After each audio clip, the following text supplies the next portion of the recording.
Lu Yun tampak terkejut. Tidak, aku baru saja datang ke sini dengan pesawat luar angkasa. Semua orang tahu kemampuan Kun jahat berskala darah ini. Sisik itu benar-benar menyelamatkan nyawa. Aku menggunakannya untuk bergegas di jalan. Kamu menganggapku terlalu tinggi. Jika kamu tidak percaya, kamu bisa mengirim orang ke bagian tengah tanah Donglai untuk mencari sekarang. Mungkin mereka juga bisa menemukan orang-orang dari keluarga Fang dan keluarga Ye. Kita berkumpul, dan mereka bisa bersaksi untukku. Petik 2.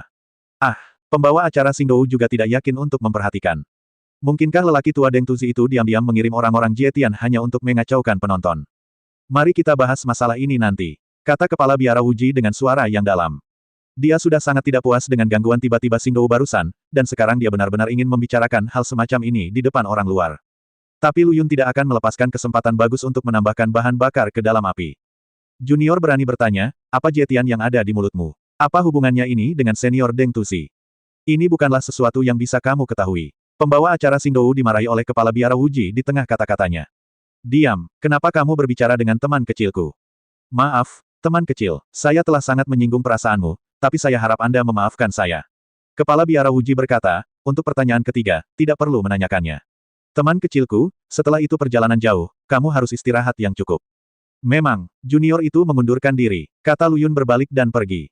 Tapi begitu dia berbalik, Lu Yun terkejut saat mengetahui bahwa ruang di sekitarnya terkunci. Dia tidak bisa bergerak sama sekali sekarang. Kepala biara Wuji, apa maksudmu dengan ini? Apakah ini caramu memperlakukan tamu di kuil Sunbo? Lu Yunwen berkata dengan marah. Kepala biara Wuji juga terkejut dan berteriak, siapa yang melakukannya? Mengapa kamu tidak segera melepaskannya? Tidak ada yang menjawab, dan suasana di aula utama hening. Anda bahkan dapat mendengar suara dupa panjang yang jatuh ke tanah. Aku berhasil. Suara serak terdengar dari luar aula. Seorang lelaki tua reot berjalan masuk perlahan sambil memegang tongkat bengkok yang lebih tebal dari pahanya. Ketika semua orang melihat biksu tua itu, mata mereka penuh rasa tidak percaya, seolah-olah mereka melihat hantu. Jantung Lu Yun juga berdetak kencang saat melihat biksu tua ini berjalan perlahan ke arahnya. Bahkan tidak ada jejak fluktuasi energi spiritual di tubuhnya, seperti manusia biasa yang tidak bisa menjadi orang biasa. Tapi setiap gerakan pihak lain mengungkapkan sesuatu yang sangat aneh. Bola mata keru biksu tua itu tidak pernah meninggalkan tubuh Lu Yun dari awal sampai akhir, tapi tidak membuat Lu Yun merasa tidak nyaman atau agresif. Ini lebih tentang mengagumi dan mengamati. Dan orang yang paling terkejut mungkin adalah kepala biara Wuji. Tuan, Anda, bukankah Anda duduk dan meninggal? Tetapi biksu tua itu sepertinya tidak mendengarnya. Dia masih menatap langsung ke arah Lu Yun dan berkata perlahan, bolehkah saya menanyakan pertanyaan ketiga ini? Suara itu menderu di telinga Lu Yun seperti guntur. Pada saat ini, tampaknya yang berdiri di depan Lu Yun bukanlah seorang biksu tua yang semakin memudar, melainkan seorang Buddha yang agung dan tinggi yang memancarkan cahaya Buddha. Api aneh di lautan kesadaran berputar dengan cepat, yang menstabilkan pikiran Lu Yun. Apakah saya berhak memilih lagi? Lu Yun memandang biksu tua di depannya. Hahaha, teman kecilku sangat pandai menceritakan lelucon. Biksu tua itu mengelilingi Lu Yun, seolah ingin melihat lebih dekat karya seni sempurna Lu Yun. Setiap makhluk di dunia adalah individu yang mandiri dan bebas. Jika kamu ingin pergi, siapa yang dapat menghentikanmu? Lu Yun hampir mengutuk saat mendengar ini. Anda benar-benar memiliki kemampuan untuk membuka batasan tenaga kerja. Jika Anda dapat melihat lampu belakang mobil saya akan kalah. Brengsek, sepertinya teman kecil itu tidak keberatan. Biksu tua itu berbalik dan berdiri di depan Lu Yun lagi, matanya yang keruh bersinar terang. Kamu seharusnya menjadi tubuh dewa dan iblis generasi ini, kan? Saat ini, ruang di aula tampak sunyi. Wajah semua orang penuh rasa tidak percaya. Terutama kepala biara Wuji dan tuan rumah Xingdou. Ying Huo menjaga hati, Chang Geng menemani bulan. Dewa dan iblis muncul di dunia, dan bencana besar datang dari surga. Kata pembawa acara Xingdou dengan bibir gemetar. Lu Yun, tanpa ragu-ragu, langsung menghancurkan timbangan di tangannya. Ruang di atas kepalanya hancur, dan tepat ketika dia hendak menyedot Lu Yun, lingkaran cahaya keemasan melonjak dari tubuh Lu Yun ke langit, langsung mengisi ruang yang rusak. Dan cahaya keemasan ini dipancarkan oleh lingkaran yang digambar oleh kruk biksu tua di tanah saat dia mengitari Lu Yun tadi. Teman kecil, sekarang kamu telah datang ke kuil Zunbo, mengapa kamu terburu-buru pergi? Suara biksu tua itu menarik kembali Lu Yun yang terkejut. Siapa kamu? Apa yang ingin kamu lakukan? Saya tidak memiliki niat buruk, tetapi demi semua orang di dunia.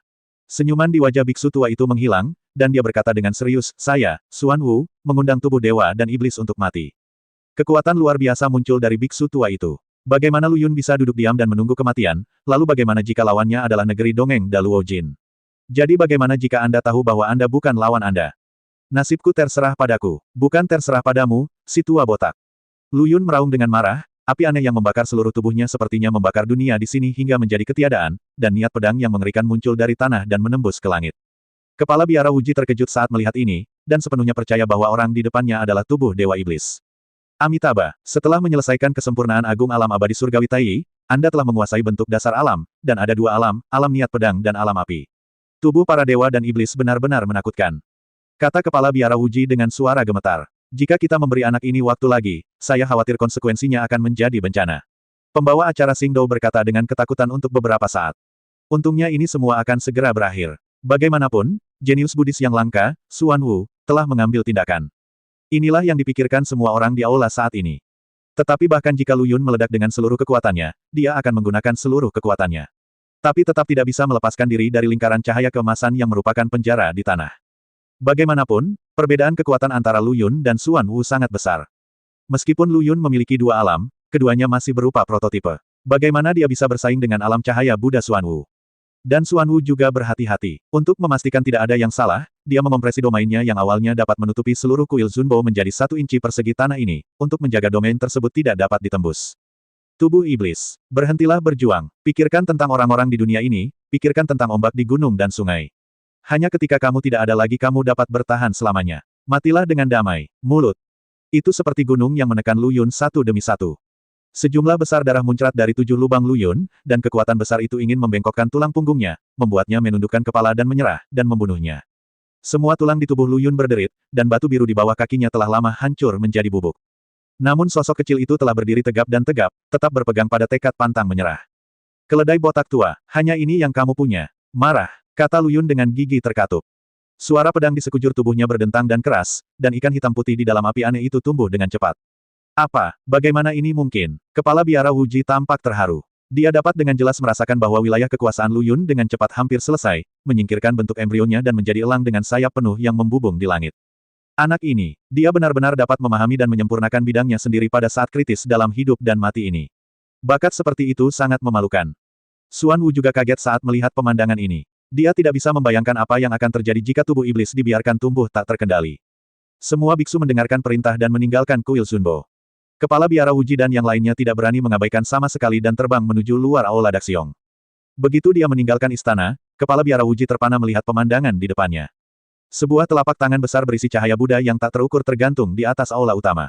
Kekuatan mengerikan dan destruktif yang terkandung di dalamnya membuat Kepala Biara Wuji berkeringat dingin hanya dengan melihatnya. Sekalipun tubuh dewa dan iblis memiliki bakat yang bisa disebut monster, itu hanyalah negeri dongeng. Apakah tuannya membuat keributan? Dia bahkan menggunakan Prajna Palm of Great Mercy and Compassion.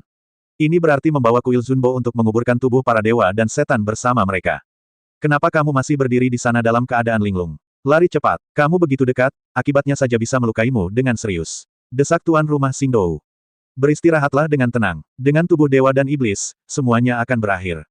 Mata Xuan Wu bersinar, telapak tangan Prajna pengasih yang agung terbanting dengan keras, langit berubah secara dramatis, dan awan petir bergulung. Bahkan ruangnya runtuh di bawah telapak tangan ini. Kuil Zunbo berubah menjadi tumpukan reruntuhan di tengah suara gemuruh. Dampaknya menyebar hingga 33.000 mil jauhnya. Rumah-rumah runtuh, dan pohon-pohon raksasa setebal ember tumbang. Mereka yang tingkat kultivasinya lebih rendah bahkan terkejut hingga meninggal setelah kejadian tersebut. Bisa dikatakan sangat tragis. Kepala Biara Wuji memandang Xuan Wu yang berdiri dengan tenang di antara reruntuhan dan berkata, "Guru, apakah semuanya sudah berakhir?" Xuan Wu tidak berbicara, tetapi menatap lurus ke reruntuhan di depannya. Ia kaget karena tubuh dewa dan iblis memiliki vitalitas yang begitu kuat. Serangan telapak tangan ini tidak membunuhnya, meskipun aura tubuh dewa dan iblis sangat lemah saat ini, sepertinya ada tetapi tidak sama sekali. Seolah-olah dia digantung dengan hanya satu nafas tersisa dan sekarat. Tapi memang benar dia menerima tamparannya dan tidak mati. Namun hal ini sudah tidak dapat diubah lagi, dan kematian hanyalah masalah waktu saja. Namun pada saat ini, reruntuhan kuil Zunbo langsung dipenuhi dengan udara berwarna darah, dan aura pembunuh yang dingin memenuhi kuil yang tadinya merupakan pancaran cahaya Buddha 1 jam yang lalu. Tidak, itu Kaisar Sa. Kenapa dia muncul saat ini? Xuan Wu dan Kepala Biara Wuji mengeluarkan cahaya Buddha dari tubuh mereka, tetapi mereka masih ditelan oleh aura pembunuh berwarna merah darah yang naik ke langit. Pada saat ini, bayangan indah melangkah melalui kehampaan, dan seluruh tubuhnya terbungkus dalam aura pembunuh yang kuat, seperti dewa kematian yang datang ke dunia. Kamu pantas mati. Suaranya menusuk tulang, seolah berasal dari Fengdu. Amitabha, bunuh Kaisar. Lama tidak bertemu. Seluruh tubuh Xuan Wu memancarkan cahaya Buddha dan menembus pilar darah pembunuh. Kamu bajingan tua belum mati. Kata Liang Ying, tersembunyi dalam aura pembunuh. Amitabha, para biksu penuh kasih sayang. Dunia ini damai, beraninya saya duduk dan mati. Xuan Wu terbang tinggi di langit, dan untaian manik-manik Buddha muncul di tangannya. Niat membunuh yang melonjak seperti gelombang tidak bisa menggerakkan dia sama sekali. Itu kamu, bunuh kaisar. Jika kamu membuka segelnya dengan begitu kuat, bisakah kamu menahan serangan dari surga? Bajingan tua, kamu harus menjaga hidupmu sendiri dulu. Sosok cantik itu membawa ribuan niat membunuh terhadap Xuan Wu. Amitabha, bunuh kaisar. Jika kamu berada di puncakmu, tentu saja aku harus mundur, tapi sekarang kamu. Xuan Wu menggelengkan kepalanya dan melanjutkan, itu tidak cukup. Cahaya Buddha muncul dari seluruh tubuhnya dan melesat langsung ke langit. Hantu Buddha dengan pahala tertinggi muncul di belakang Xuan Wu, langsung menerobos medan pembunuhan. Aku akan menanganimu dan tubuh para dewa dan iblis hari ini. Buddha surgawi datang ke dunia. Di belakangnya, Buddha dengan pahala tak terbatas mengatupkan kedua telapak tangannya dan mengayunkan cahaya Buddha yang tak terukur, langsung menuju ke arah naga pembunuh itu. Tapi saat telapak besar cahaya Buddha yang menyilaukan menyentuh naga berdarah panjang itu meledak dan berubah menjadi bola kabut darah, membungkus Xuan Wu termasuk Buddha pahala tak terbatas di dalamnya. Tidak, aku tertipu, kata Xuan Wu dengan wajah muram. Kabut darah menyapu dengan kecepatan yang sangat cepat. Kemanapun Anda melihat, masih ada sedikit pun jejak kaisar pembunuh, dan Lu Yun juga telah menghilang di reruntuhan kuil Zunbo. Tujuan awal membunuh kaisar adalah untuk menyelamatkan tubuh para dewa dan iblis, tetapi dia sebenarnya dibujuk olehnya. Xuan Wu mengertakkan gigi dan benar-benar ingin menamparkan dirinya sendiri 2 kali, tapi dia bahkan tidak menyadarinya. Tapi dengan keadaan kaisar saat ini, dia seharusnya tidak bisa lari jauh. Saya harus bisa mengejar ketinggalan. Dia berpikir bahwa Xuan Wu akan menghancurkan kehampaan, tetapi dari sudut matanya, dia melihat kepala biara Wuji yang terluka terbaring sekarat di reruntuhan. Tanpa batas, Xuan Wu terbang dengan tergesa-gesa. Meskipun bakat Wuji ini membosankan, dia juga satu-satunya muridnya. Jika dia mati seperti ini, warisan garis keturunannya akan terputus. Aura pembunuh memasuki tubuh, dan darah menyerang jantung. Jika dia dirawat tepat waktu, dia pasti akan mati. Ia sempat terjebak dalam dilema sesaat, namun pada akhirnya ia memilih untuk menyelamatkan muridnya. Bagaimanapun, dia tahu betul betapa seriusnya luka fisik para dewa dan iblis. Meskipun dia belum mati, tidak ada cara untuk menyelamatkannya. Apa yang kaisar bunuh dan selamatkan hanyalah mayat. Dan jika kaisar Sa menerobos segel dengan paksa saat ini, dia pasti akan terkena serangan balik oleh hukum surga. Apa salahnya membiarkan dia hidup lebih lama? Pada saat ini, di sebuah biara, Cheng Xia menempelkan tombak hijau setinggi 3 kaki di tangannya ke leher biarawati kecil itu. Katakan padaku, di mana kamu menyembunyikan adik perempuanku? Cheng Xia sangat marah. Dia baru saja keluar untuk mencuci muka, tetapi ketika dia kembali, adik perempuannya sudah pergi. Bukankah sudah jelas bahwa seseorang melakukan ini dengan sengaja? Pada saat ini, seorang biarawati berpakaian hijau bergegas masuk ke kamar. Cheng Xia, apa yang kamu lakukan? Apakah kamu ingin menjadi monster setelah kamu kembali? Tuan, apakah itu kamu? Apakah kamu menyembunyikan King Lian? Cheng Xia bertanya dengan marah. Cheng Xia, aku benar-benar salah menilaimu, kamu benar-benar serigala yang tidak bisa diberi makan. Aku tidak ingat kesalahanmu karena melanggar sila dan memintamu kembali ke sekolah, tetapi kamu sebenarnya melakukan sesuatu yang menyakiti teman-temanmu lagi. Jika kamu tidak melepaskan adik perempuanmu, jangan salahkan tuannya, aku akan langsung membunuhmu. Petik 2. Kata biarawati berpakaian Cian, bunuh aku, apakah kamu takut tidak memiliki kemampuan? Cahaya merah tua Cheng Xia melintas, dan pembuluh darah di tubuhnya menonjol. Cepat serahkan King Lian kepadaku, kalau tidak, percayalah padaku dan aku akan membunuhmu, biarawati kumuh ini. Di sebuah gua di gunung besar. Lu Yun kecil, aku tidak akan membiarkan apapun terjadi padamu King Lian, atau lebih tepatnya, Liu Yaner, membelai pipi Lu Yun yang tertutup tanah dan berkata dengan sedih. Terlihat jelas bahwa aura di tubuhnya sudah sangat tidak stabil, namun dia tetap berusaha sekuat tenaga untuk menyalurkan energi spiritual ke dalam tubuh Lu Yun. Mencoba mengambil kembali Lu Yun dari tangan kematian. Wajah Liu Yan menjadi pucat pasi, dan seteguk darah muncrat dari mulutnya. Mendobrak segel secara paksa, serangan balasan dari surga akan datang. Liu Yaner merasa pandangannya mulai kabur. Wajah tampan yang halus dan tak terbatas itu jelas terlihat di dekatnya, tetapi menjadi semakin kabur. Namun Liu Yaner sepertinya tidak dapat merasakannya, dan terus menyalurkan energi spiritual ke dalam tubuh Lu Yun dengan seluruh kekuatannya. Karena nafas surga telah menguncinya, sudah terlambat untuk melarikan diri sekarang. Di luar gua, angin dan awan tiba-tiba berubah, terjadi badai petir, dan guntur yang menggelegar seperti sungai, tanpa ujung sejauh mata memandang. Ledakan, guntur menggelinding setebal tong melanda, menggusur gunung di gua tempat keduanya berada ke tanah. Di dalam asap, bola cahaya semi-elips berwarna darah sangat mencolok mata. Di dalam bola cahaya, meskipun Liu Yaner setengah duduk di tanah, tubuh lemahnya masih bergoyang, seolah-olah dia akan jatuh ke tanah pada detik berikutnya. Tian Dao, targetmu adalah aku, lepaskan Xiao Lu Yun. Aku bersedia pergi bersamamu. Liu Yaner berteriak ke langit, aura pembunuh melonjak ke seluruh tubuhnya. Namun satu-satunya tanggapan yang dia terima hanyalah guntur yang memekakkan telinga. Kalau begitu ayo kita coba. Lihat apakah kamu bisa mengambil nyawaku. Liu Yaner berkata sambil mendengus dingin, aura pembunuh naik dari tubuhnya ke langit, dan alam dewa kematian terbuka. Di langit, Ada kilat dan guntur di antara awan gelap yang bergelombang, dan sambaran petir menyambar, langsung menghancurkan domain dewa pembunuh Liu Yan. Engah, seteguk besar darah muncrat dari mulut Liu Yan. Di puncak kekuatannya, ia masih memiliki kesempatan untuk bernapas di hadapan Tian Daoxiang, namun kini kekuatannya belum pulih, dan tubuhnya juga mengalami serangan balik saat bangun dan membuka segel. Pertarungan itu dikalahkan hanya dalam satu gerakan. Di langit, kilat menyambar dengan liar di antara awan gelap, seolah-olah bencana guntur berikutnya sedang terjadi. Liu Yaner tersenyum dan menyentuh wajah Lu Yun saat ini, wajahnya sepucat kertas penuh kengganan dan sakit hati. Tidak akan ada hari-hari di masa depan. Lu Yun kecil juga pasti baik-baik saja. Liu Yaner sepertinya mengucapkan selamat tinggal terakhirnya. Meskipun Lu Yun tidak bangun saat ini, dia benar-benar bisa melihat semua ini. Dia berteriak putus asa, berusaha mati-matian untuk bangun dan melindungi tubuhnya yang lemah dan halus. Saya ingin mengobrak-abrik awan guntur yang bergulung-gulung di langit, saya ingin menumbangkan jalan surga yang omong kosong. Tapi sekarang dia tidak bisa berbuat apa-apa. Keadaan Lu Yun saat ini sangat aneh. Dia berada di batas antara hidup dan mati. Ini bukanlah kehidupan normal atau kematian yang pasti. Dia bisa dengan jelas melihat segala sesuatu di luar, tapi dia hanya bisa merasakan, dia tidak bisa berbuat apa-apa. Di langit, awan petir yang telah terkumpul sejak lama sekali lagi menghujani hukuman ilahi. Kali ini badai petir itu bahkan lebih mengerikan dari kekuatannya, memancarkan kekuatan yang cukup untuk menghancurkan makhluk hidup apapun. Selamat tinggal, Lu Yun kecil. Liu Yaner merobek celah di depannya dan menggunakan sisa kekuatannya untuk mendorong Lu Yun masuk. Faktanya, meski begitu, Liu Yaner tahu di dalam hatinya bahwa semua yang dia lakukan sia-sia. Belum lagi luka di tubuh Lu Yun, bencana petir telah mengunci aura Lu Yun. Kemanapun dia lari, bencana petir pasti akan menyusul. Tapi dia tetap melakukannya. Dia tidak ingin Lu Yun mati, dan dia tidak ingin lelaki kecil yang telah dilindunginya sejak kecil itu mati di hadapannya. Melihat tubuh Lu Yun benar-benar tenggelam ke dalam celah angkasa, Liu Yaner menutup matanya dengan puas dan jatuh ke tanah, dengan 3.000 rambut hitam berserakan di tanah. Dia sangat lemah sehingga dia bahkan tidak memiliki kekuatan untuk membuka matanya. Tidak, jangan, Lu Yun meraung, tapi dia hanya bisa menyaksikan tanpa daya saat Liu Yaner mundur. Dia merobek kulitnya dengan panik, mencoba membangunkan dirinya dari rasa sakit dan menghentikan hal ini terjadi. Tapi bagaimanapun juga, dia tidak bisa berbuat apa-apa. Pemandangan di depanku menjadi gelap gulita. Lu Yun berlutut dengan lemah di tanah, memukuli kepalanya dengan keras. Sampah, sampah, sampah. Penderitaan terbesar di dunia adalah ketika orang yang paling kamu cintai meninggal di hadapanmu, namun kamu tidak berdaya untuk berbuat apapun. Pada saat ini, seekor serangga berdarah merangkak keluar dari tubuh Lu Yun dan melayang di depan Lu Yun. Kutu ini adalah kutu darah misterius yang diwarisi Lu Yun dari pendekar pedang pengembara. Kutu ini hampir membunuhnya di mausolem kekaisaran angin barat. Bagaimana kalau kita membuat kesepakatan? Suara cacing darah misterius membuat Lu Yun sangat tidak nyaman dan kasar. Kesepakatan apa? Kesepakatan yang tidak bisa kamu tolak. Tubuh cacing darah misterius mulai mengeluarkan darah yang begitu banyak hingga berbentuk cair, perlahan menelan Lu Yun di tanah. Saat Liu Yaner sedang menunggu kematian datang, sebuah bayangan menutupi tubuhnya.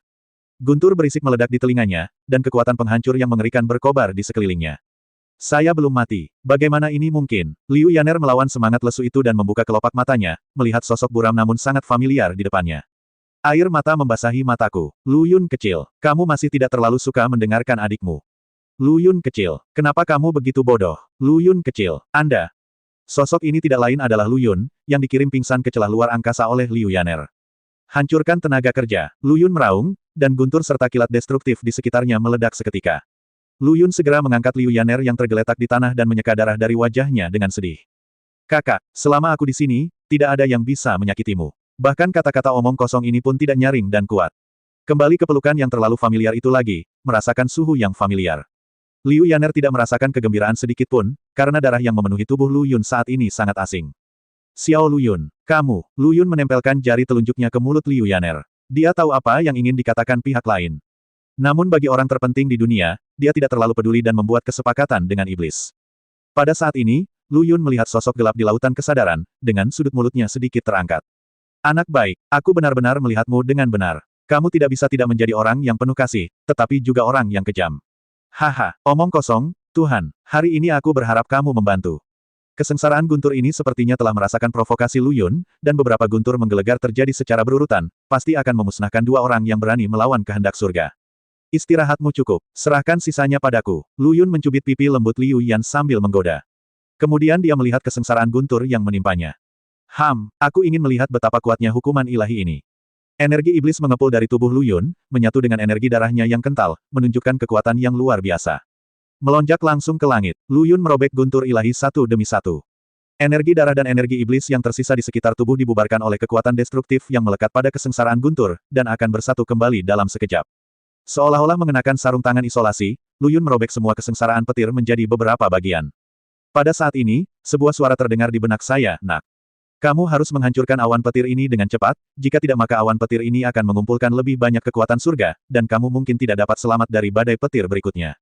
Lu Yundai mengangguk. Perlahan menutup matanya, pada saat ini, Lu Yun seolah menghilang di antara langit dan bumi, seolah-olah tidak ada orang seperti Lu Yun di dunia ini. Tapi saat Lu Yun membuka matanya, energi iblis, energi darah, energi spiritual, api, dan niat pedang muncul secara miring. Masing-masing mencapai langit agar sejajar dengan langit. Masing-masing memiliki wilayah kekuasaannya sendiri dan terikat untuk menjadi penguasa satu pihak. Tapi semua orang melayani Lu Yun sebagai raja dan mematuhi perintahnya. Bagaimana dengan surga? Hari ini aku akan melawan surga. Aku akan menghancurkan omong kosongmu di surga. Lu Yun berdiri dengan bangga di udara, memandang ke langit dan berkata, "Hancurkan untukku." 5 alam utama di sekitar Lu Yun keluar dan langsung menuju ke langit. Kapan hukuman surga menerima provokasi seperti itu? Dalam pandangannya, ribuan makhluk hanyalah mainan yang dikurung karena bosan. Bencana guntur yang tak terhitung jumlahnya jatuh, berubah menjadi lautan guntur yang bergulung, dan dinding batu itu akan menenggelamkan makhluk yang ingin memberontak melawannya. Ledakan, langit meledak, pecahan luar angkasa yang tak terhitung jumlahnya terbang ke segala arah, dan retakan luar angkasa memenuhi langit, seolah-olah seluruh langit akan runtuh dalam hitungan detik berikutnya. Sungguh kekuatan yang menakutkan. Pada saat ini, di ruang yang bergejolak antara Pulau Zhongzhou dan benua Donglai, sesosok bayangan lancang menatap ke depan dengan marah. "Beidi, kamu adalah antek surga." Beidi, yang berpakaian putih, tidak menganggapnya serius dan berkata, "Antek. Lelucon yang luar biasa. Ye Qingcheng, kualifikasi apa yang harus Anda katakan bahwa saya adalah antek? Jika Anda ingin berbicara tentang antek, Anda adalah antek paling setia di Tiandao saat itu. Sekarang kamu datang untuk berbicara secara terbuka tentang aku. Apakah kamu layak? Karena ini, aku tahu kekejaman surga, dan aku tahu bahwa ribuan makhluk ini hanyalah hal-hal yang diolok-olok surga. Jadi kamu membuat dunia atas yang baik terlihat seperti ini sekarang. Itu hancur dan hancur." Energi dahsyat Beidi meraung, mencoba membekukan aliran turbulen di ruang ini. "Tidak ada gunanya bicara lagi. Minggir, minggir. Aku muncul di sini hari ini khusus untuk menghentikanmu. Bagaimana aku bisa menyingkir? Lihat saja tubuh Dewa Iblis dan Kaisar Pembunuh berubah menjadi ketiadaan." Senyum. "Apa, Lu Yun kecil juga ada di negeri Donglai? Beidi, apa yang telah kamu lakukan?" Wajah cantik Ye Qingcheng penuh dengan keterkejutan. Alasan mengapa dia bergegas ke tanah Donglai dengan tergesa-gesa terutama karena dia merasakan aura Liu Yan dan tahu bahwa pihak lain telah secara paksa membuka segelnya, jadi sesuatu pasti telah terjadi, jadi dia bersiap untuk pergi dan memeriksa. Saat dia melihat Beidi, Ye Qingcheng tiba-tiba mengerti bahwa itu semua salahnya.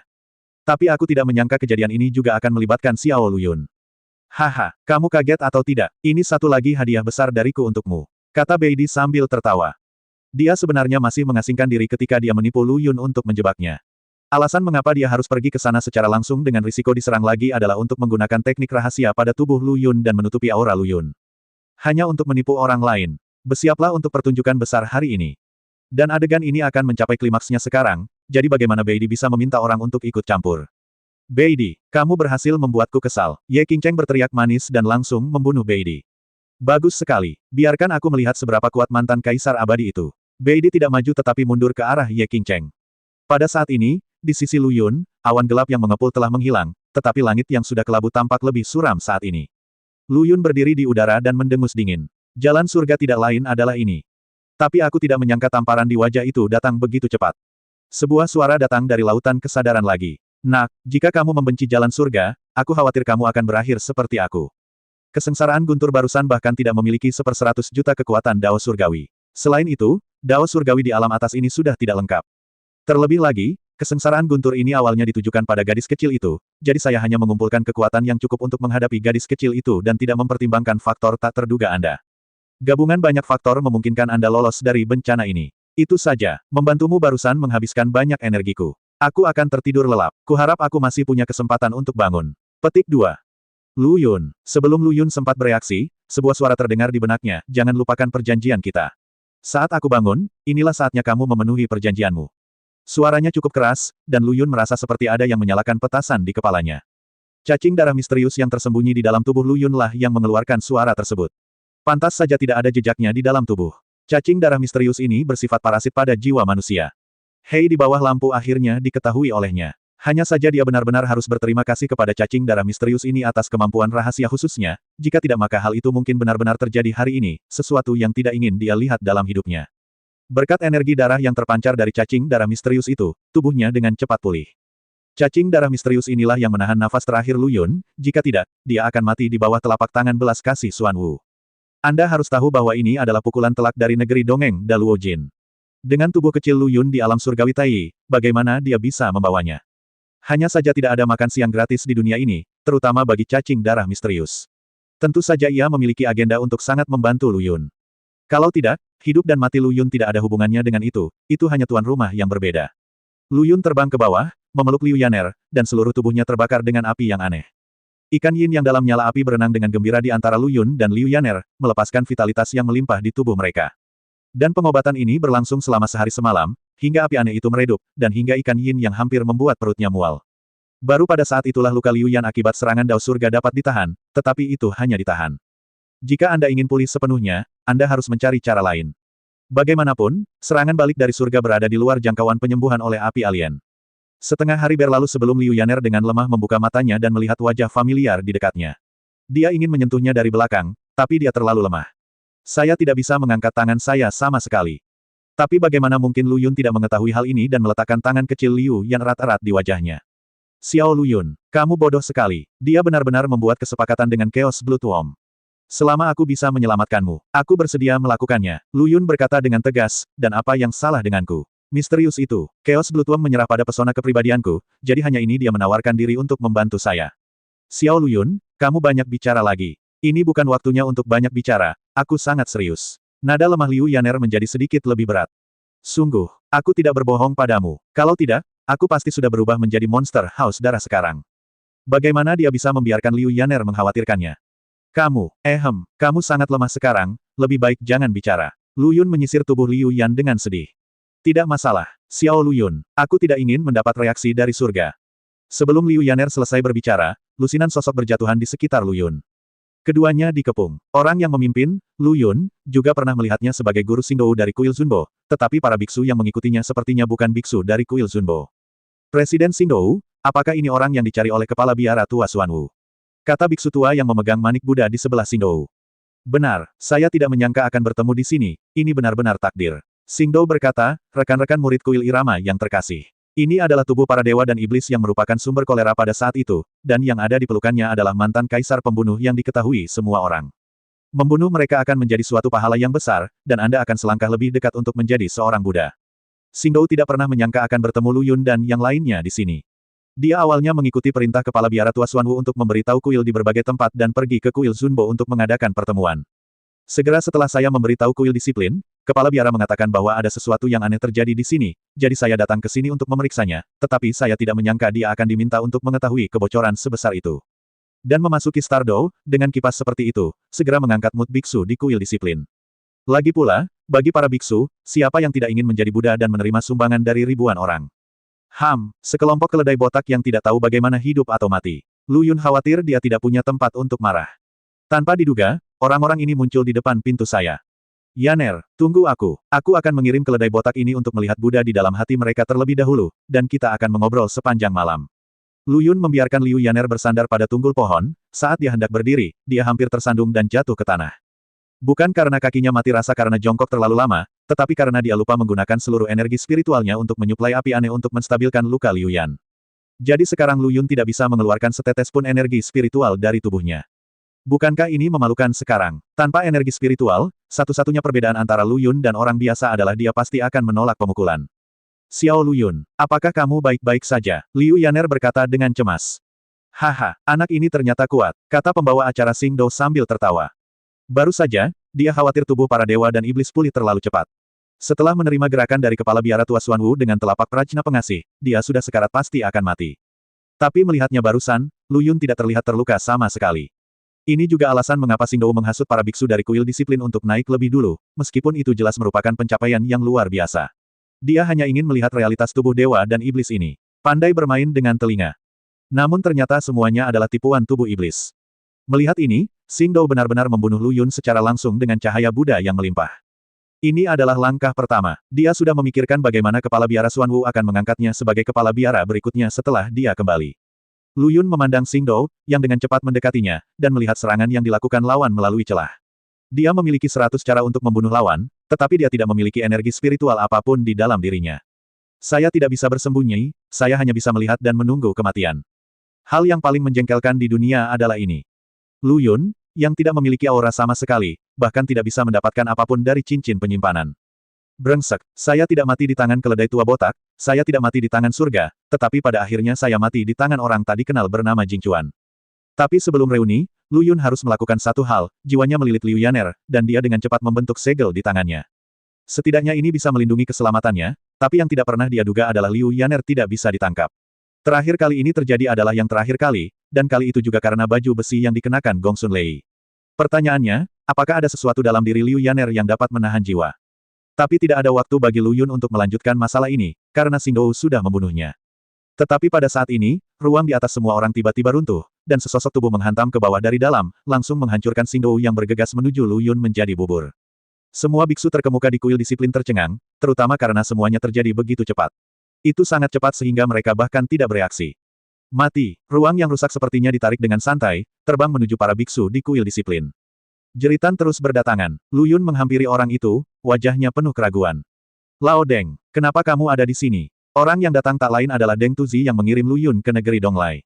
Saya di sini untuk mengambil jenazah Anda. Deng Tuzi berkata dengan marah, kamu baru berada di sini beberapa hari, lihat apa yang telah kamu lakukan. Oh, kamu tidak tahu, mataku yang lama sangat redup hingga hampir menyipit, tapi telingaku cukup tajam. Kata Lu Yun sambil mengangkat Liu Yaner dari tanah. Iklim di Donglai kering dan dingin, dan tanahnya sudah dingin. Dia takut Liu Yaner akan masuk angin. Namun saat melihat Liu Yaner, ekspresi Deng Tuzi berubah, namun ia segera kembali normal. Kamu tahu cara mengejekku secara terang-terangan dan diam-diam. Deng Tuzi berkata, lagi pula, jika bukan karena telingaku yang tajam, kamu pasti sudah kembali ke kampung halamanmu sekarang. Alasan mengapa Deng Tuzi bisa mengetahui tentang tanah Donglai di negeri angin barat adalah berkat dua skala hati yang dia berikan kepada Lu Yun. Skala hati tidak hanya dapat berteleportasi, tetapi juga dapat digunakan sebagai monitor untuk memeriksa keberadaan lawan. Itu benar, Lu Yun mengangguk, dia harus mengakui ini. Jika Deng Tuzi tidak tiba tepat waktu, bukan hanya dia, tapi Liu Yaner juga akan mati di tangan keledai botak ini. Ketika Lu Yun memikirkan hal ini, api tak dikenal berkobar di dalam hatinya. Oke, hentikan noda tinta dan kembalilah ke negeri angin barat bersamaku. Lakukan sesukamu dengan tempat itu, kata Deng Tuzi sambil membuka kekosongan di depannya. Tapi yang tidak disangka Deng Tuzi adalah Lu Yun menggelengkan kepalanya dan menolak.